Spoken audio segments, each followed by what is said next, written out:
Estão abertos os trabalhos da Comissão Executiva, um programa feito em colaboração com a Ordem dos Economistas. Hoje vamos falar da transferência de cuidados de saúde prestados em meio hospitalar para as redes de cuidados primários e também continuados.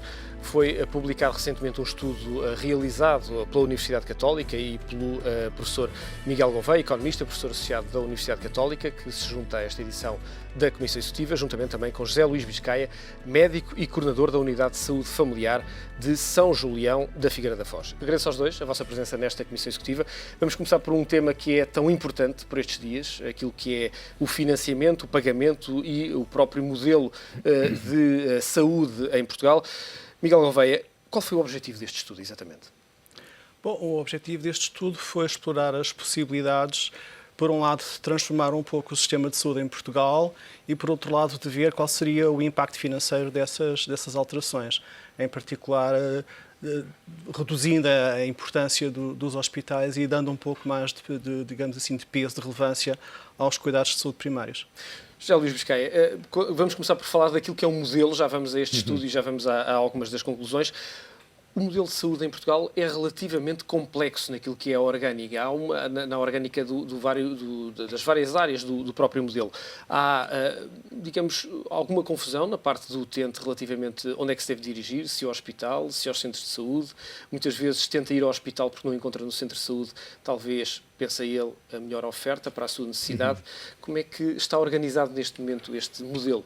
Eu penso que a palavra certa não será confusão, porque o utente, o cidadão, utiliza de acordo com as suas expectativas, não é? E com onde acha que vai ter a resposta que ele pretende ter, não é?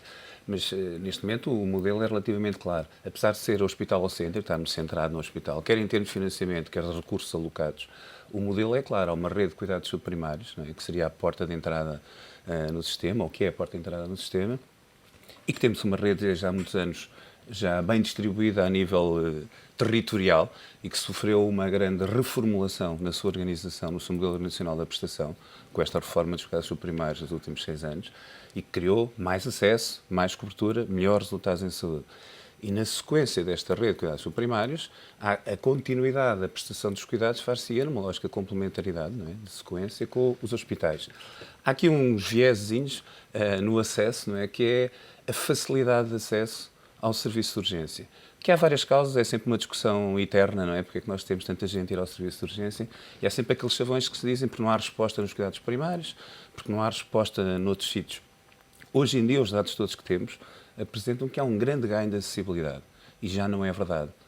Nas pessoas que estão inscritas nas unidades de saúde familiar, nas unidades prestadoras de cuidados de saúde personalizados, que são agora as matrizes dentro do que eram os antigos centros de saúde, têm um bom acesso. O problema, e é importante começar a separar quando se diz não confundir a árvore com a floresta, não é? O problema é que ainda há muita gente, ou muitas pessoas, que não têm a inscrição no seu médico de família ou na sua equipa de família. E, como tal, a utilização é mais difícil. E, portanto, o primeiro acesso é lido, vou ali à urgência, ao sítio que faz. Por outro lado, outro fator que cria uma certa perversidade nisto, há aquela fruto do desenvolvimento do próprio sistema, não é? O que é que acontece? As pessoas têm a noção que se for ali, faço já um conjunto de exames, tenho uma expectativa que resolva um conjunto de coisas e escuso de ir ao outro lado, não é? Isto é um equívoco porque não há...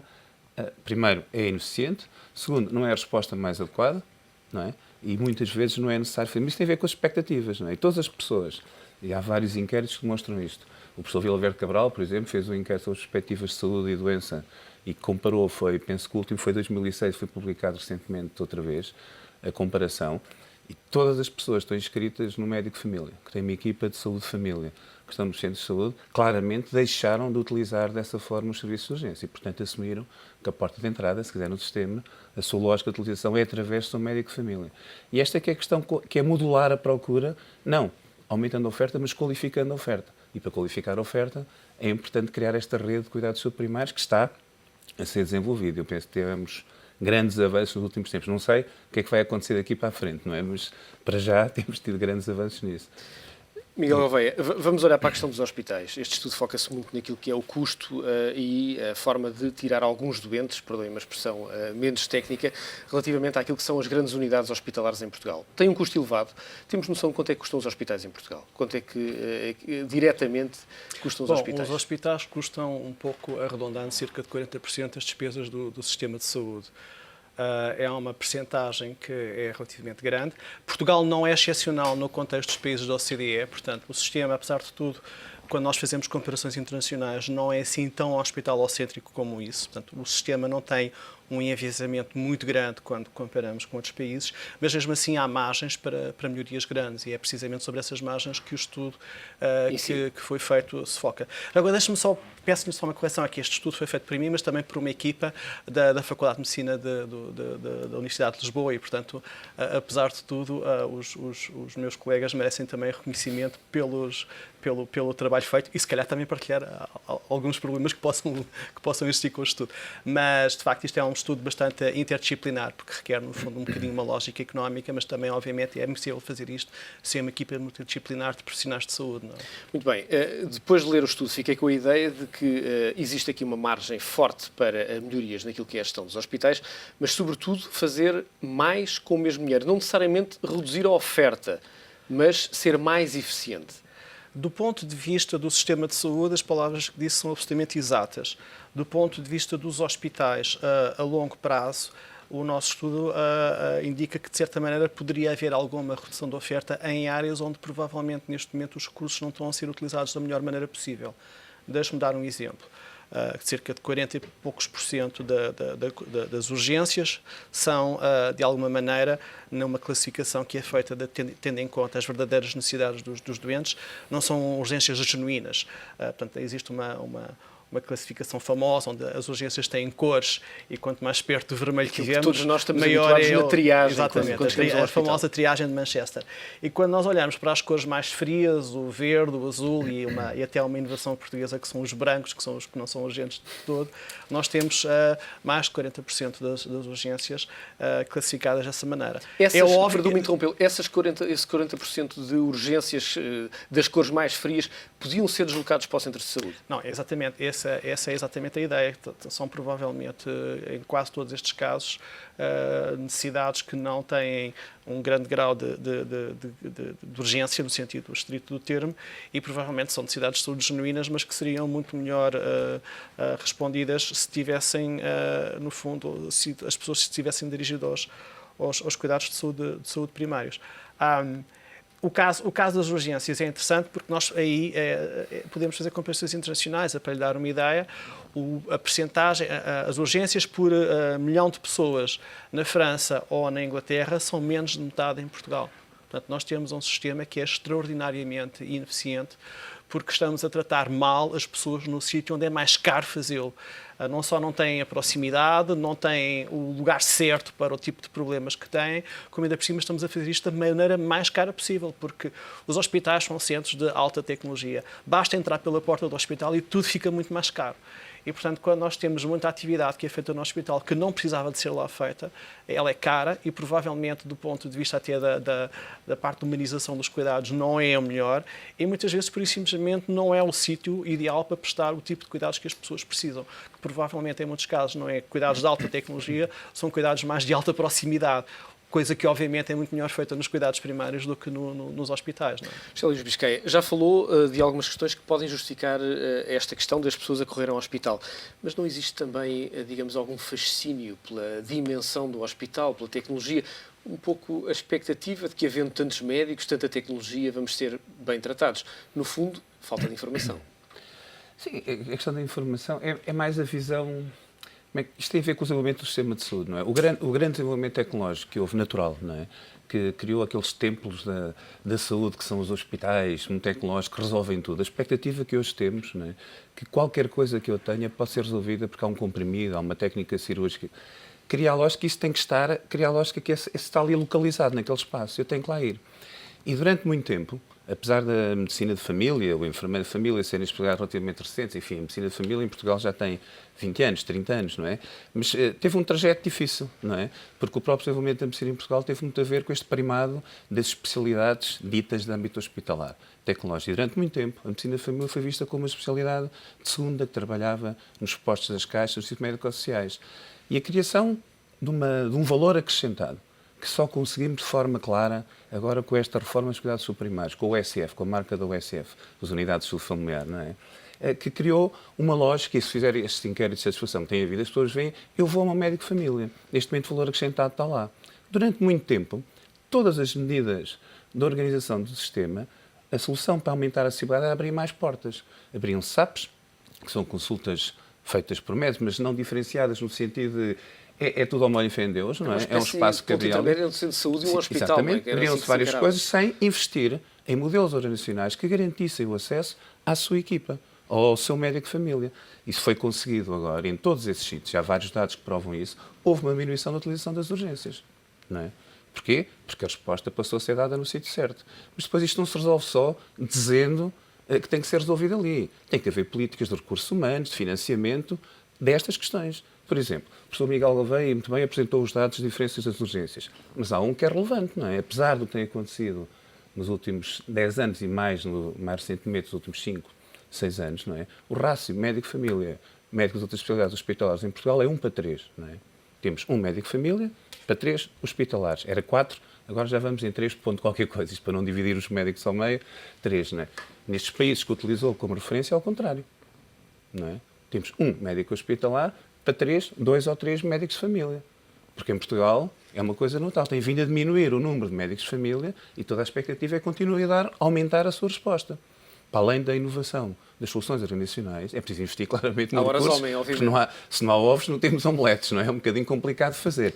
Tem havido uma inversão, mas que demora tempo. Estas coisas na saúde, toma-se a medida hoje, aquilo vai acontecer ali daqui a X tempo, não é? Portanto, há estas questões. Por outro lado, apesar do custo hospitalar, como o professor Miguel Gouveia disse, ser de 40%, enfim, na média, há um conjunto de coisas que são imputadas aos cuidados subprimários e que são custos gerados nos hospitais, não é? Nomeadamente? Os transportes, uma série de medicamentos são gerados no próprio hospital, toda a fatura da medicação de ambulatório, seja gerada no hospital, ou seja, prescrita pelo médico hospitalar e depois transcrita ou renovada pelo médico de família, é sempre imputada aos cuidados subprimários. Há um conjunto de exames auxiliares de diagnóstico que são pedidos, que deviam ser feitos no âmbito hospitalar e que são feitos em convencionados, fora, pedidos, transcritos, para resolver o problema da acessibilidade que o hospital não tem, pelo médico de família. E todo esse custo é imputado aos cuidados subprimários. E depois, claro, a fatura aumenta. Não é? E, portanto, há essas questões que têm que ser vistas. Agora, voltando à questão da procura, não é? Da procura. Nós temos que ver quais são as portas que se abrem. O que aconteceu, começou ainda no tempo da doutora Maria Belém, com a primeira tentativa de grande reforma dos cuidados subprimários, e depois continuou com a reforma que começou em 2006, o que aconteceu foi esta revalorização, este valor acrescentado da imagem do que é o médico de família, o enfermeiro de família, da criação deste conceito de proximidade com qualidade das unidades de saúde familiar, com a identificação clara de que serviços prestam. Qual é a carteira básica de serviços que prestam? A identificação das pessoas que estão inscritas nessa lista por opção teve ganhos notáveis em termos de acessibilidade, de cobertura, se quiser. Há mais de 500 mil pessoas que só por esta diferença organizacional têm acesso ou estão inscritas no médico de família, e há resultados. Resultados em saúde, enfim, um pouco de processo, não é? Mas há um maior número de diabéticos vigiados, há um maior número de diabéticos que, em termos de processo de cuidados, têm feito as coisas que deviam ser feitas, há um maior número de mulheres com o rastreio do cancro do colo do útero, do cancro da mama, feitas em tempo adequado, e, portanto, há ganhos óbvios, não é? Portanto, tem que se continuar a investir neste modelo. E aqui entra outra uma questão importante, é que isto não é uma guerra cuidados primários das hospitalares, não é? É uma lógica de complementariedade. E há uma das questões, é uma questão importante que podemos centrar então na discussão do estudo, mas é que o estudo centra como centrando a produção, consultas, não é? Cerca de 32% das consultas, se a memória não me trai, estão a ser feitas nos hospitais quando podiam ser feitas, por exemplo, nos centros de saúde. Depende, porque o estudo é interessante do ponto de vista académico dessa questão, mas eu não sei o que é que fazem essas consultas. Ou seja, vamos ver, se quiser eu vou dar um exemplo muito concreto, não é? É óbvio para nós. Eu quando mando alguém, se eu tiver um dos presentes, não é? Vai à minha consulta, não é? E identifica que tem um problema de saúde, podemos dizer coisas simples, mas tem varizes, hemorroides, uma situação qualquer, tem uma artrose. Está identificada. Quando eu referencio a ortopedia, a cirurgia, não é para ser seguido lá. É para haver uma decisão, uma avaliação em termos de quando é que está adequado ou quando é que é adequado fazer a sua intervenção cirúrgica. Não é para ir à primeira e ficar nas outras consultas lá a ser seguido. É para haver um planeamento. Então há uma lógica de processo de cuidados e que, em vez de se entrar na produção, porque a produção dos hospitais não é consultas, não são transplantes. A produção dos hospitais é a prestação de cuidados de saúde e é resultados em saúde, que se faz através de consultas, transplantes, cirurgias. É como no nosso caso. E, portanto, uma questão que decorre deste estudo, e que foi ótimo o estudo ter feito para nos obrigar a perceber como é que deve, do ponto de vista gestionário, se deve olhar para esta organização. O que é que tem que produzir? E o foco concreto é o processo de cuidados. Em vez de discutirmos quantas consultas faz o hospital, o que se deve discutir é o que é que deve acontecer ao doente diabético. E quando se diz o que é que deve acontecer ao doente diabético, no seu ciclo de vida, na história natural da sua doença, diz isto tem que ser feito desta maneira, assim, e depois vê-se onde é que pode ser feito, aonde é que deve ser feito. E essa distribuição que deveria ser feita de outra maneira. Exatamente. E esta questão é que pode ser revista. Então isto implicaria uma mudança. Porquê? Porque os hospitais devem ser inseridos num processo, num contínuo de cuidados. Não existem ad hoc, não estão ali fechados e a malta de vez em quando bate à porta para entrar. É uma lógica de cuidados. Os doentes vão ser seguidos por mim, vão lá e voltam. Aliás, há uma frase muito interessante da Iona Ilse que explica, que foi diretora da OMS, agora é presidente do British Medical Journal, que eu gosto muito porque é muito feliz a definir a diferença entre o hospital e cuidados subprimários. Não é? No hospital, os doentes vão e vêm e as doenças ficam. Não é? Nos cuidados subprimários, ou no médico de família, as doenças vão e vêm e os doentes ficam. Não é? Porque são as pessoas. Não é? Porque na medicina familiar, nos cuidados subprimários, nós estamos centrados nas pessoas. No hospital, naturalmente, estão centrados naquela doença. E depois há uma questão de consultas que não podem ser comparadas desta maneira. A minha consulta é multitask, se quiser, não é? Porque aquela senhora que vai à minha consulta, de 50 anos, e que está hoje com muitas queixas do seu estômago e a sua incapacidade de andar pela sua artrose, naquela consulta vai resolver o problema da artrose no hospital resolvido por um ortopedista. Ou vai tentar resolver. Vai resolver o problema do seu cansaço, da sua síndrome depressiva, porque o marido está desempregado, porque o filho está a ter um insucesso escolar, etc., vai falar comigo. E eu resolvo no hospital e é uma consulta de psiquiatria, certo? Depois está preocupada com a questão da menopausa, no hospital, uma consulta de ginecologia, o médico de família resolve. E, portanto, há aqui uma questão multitask numa consulta, que é uma questão importante, que no hospital há 3 consultas. E, portanto, nós temos que perceber que a transição das consultas não é linear. E esta questão das primeiras e das segundas, que está feito no estudo e que é muito interessante ver quantas é que lá estão, tem muito mais a ver do que dizer tantas consultas param para ali, passam para ali que não tem significado, é ver que tipo de consultas, qual é o objetivo da consulta. Esse é o pós-estudo. Não, mas é uma grande virtualidade do estudo, é ter-nos obrigado a refletir assim, se tem estas primeiras, estas segundas, não faz sentido, porque o estudo pode ser definido assim. Nós sabemos que há muitas segundas consultas, que é uma leitura fácil de gestão no hospital, não é? Temos uma porcentagem X de primeiras, estamos a tempo das segundas, pouca acessibilidade, temos cá com as mesmas pessoas a ver as mesmas coisas. Isto é um dado adquirido. Mas o dado concreto é a fazer o quê? Em que tipo de cuidados? Que tipo de problemas? O que é que estamos a resolver? Que é uma questão que os cuidados primários já estão a fazer e que os hospitais fazem noutro contexto. Querem discutir o case mix dos seus internamentos, não é? Nas consultas esquecem-se, não é? Mas nos internamentos querem discutir o case mix de quem entra pelas urgências, como o exemplo é a triagem de para ver o grau de gravidade, etc. Nas consultas é a mesma questão. Tem que começar a discutir o que é que estão a fazer. Porque o exemplo é este, a consulta existe para me ajudar num processo diagnóstico, para me ajudar a fazer uma orientação num processo terapêutico, para fazer uma continuidade de cuidados. Não existe em abstrato primeira e segunda. Vai lá e fica lá. E tira de lá. Dermatologia. Há vários exemplos que podemos discutir do estudo que são muito ricos. Muito bem, já lá vamos. Miguel Gouveia, 2 números que me parecem importantes têm que ver com o número de consultas que nos hospitais podiam ser retirados, 30%, cerca de 30%, 32%, se a memória não me trai, e cerca de 40% das urgências.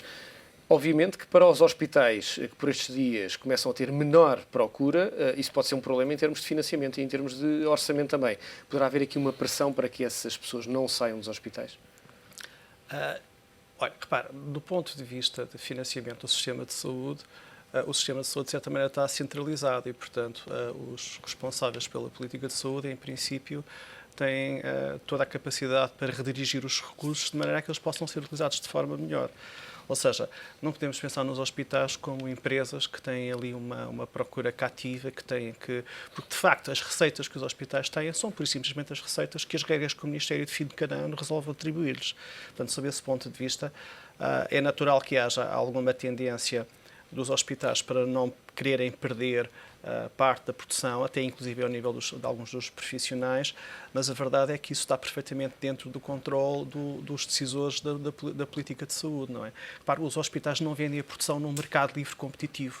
Recebem, pura e simplesmente, aquilo que contratualizam cada ano com o Ministério da Saúde. Portanto, o Ministério da Saúde tem a faca e o queijo na mão sob esse ponto de vista. E isso podia ser uma vantagem para alterar o sistema. Exatamente, ou seja, sob esse ponto de vista, pelo menos ao nível conceptual, não há problemas em redirecionar os recursos. Agora, há problemas mais complicados em fazer mudanças. Isso é sempre verdade em todas as áreas humanas e esta não é diferente. Deixa-me acrescentar um pouco sobre consultas externas, porque eu acho que é um bom exemplo. A nossa ideia de uma percentagem substancial, os 72% que referiu, das consultas externas são transferíveis, nasce de duas constatações. A primeira é a seguinte: nós não estamos a pensar num processo em que o médico de família substitui o cardiologista ou substitui qualquer outra especialidade hospitalar. O que nós estamos a pensar é que o tipo de cuidados que se faz no hospital são cuidados de alta intensidade para problemas agudos. Portanto, o médico de família, ou até por uma urgência genuína, o doente vai para o hospital, tem um problema agudo. Depois desse problema agudo ser resolvido, então, não, em princípio, na grande maioria dos casos, não há razão para o doente não continuar o seguimento ao nível dos cuidados de saúde primários. Coisa que normalmente não acontece. Coisa que acontece, mas acontece muito menos do que seria desejável. Os médicos hospitalares, de alguma maneira, têm um bocadinho a tendência, em algumas especialidades em particular, de se agarrar aos seus doentes. E, portanto, depois de resolvida a parte aguda, têm uma angústia da separação e continuam a marcar consultas ao doente para ver se está tudo bem, quando, de facto, não é essa a função, não é esse o core business do que devia ser uma especialidade hospitalar. Qual é a razão que está por trás dessa prática?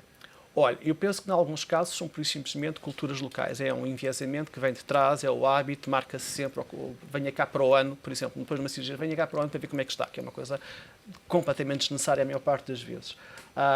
Por outro lado, em alguns casos, pode haver alguma questão de incentivos. Repare que o outro lado da medalha é, se nós tivermos muitas primeiras consultas, porque como largamos rapidamente os doentes, enfim, passa a expressão, mas devolvemos no fundo aos cuidados primários, temos mais espaço para ter primeiros doentes, ter muitos primeiros doentes dá um bocadinho mais de trabalho, porque a fase inicial de diagnóstico, a fase inicial de planeamento dos cuidados é mais trabalhosa. Mas eu penso que, pura e simplesmente, estes incentivos são muito secundários. Na verdade, é mais uma questão cultural e, às vezes, também, se quiser, uma certa ideia de que alguns médicos hospitalares poderão ter de que, de certa maneira, ainda não há uma confiança total na capacidade dos cuidados primários para seguirem bem o doente. E, portanto, acho que há aqui, assim, alguns rifts culturais que têm que ser vencidos nos próximos tempos. Mas eu estava a dizer que eu tinha duas ideias. A minha primeira ideia era esta, é que, de facto, nós não estamos a pedir aos médicos nos cuidados de saúde primários para serem especialistas. Isso não faz sentido. Nem sequer estamos... especialistas das especialidades hospitalares. São especialistas em generalidade. São especialistas na pessoa. O médico é especialista na pessoa. E o nosso estudo não implica sequer, não é disso que estamos a falar, pegarem especialistas hospitalares e pô-los nos cuidados de saúde. Também não é disso que estamos a falar. Agora, o que é que nós fizemos? E isso é importante para ver que o que nós fizemos é bastante realista. Nós não inventámos números em termos de qual é que é a percentagem ideal de consultas que devia ser transferida.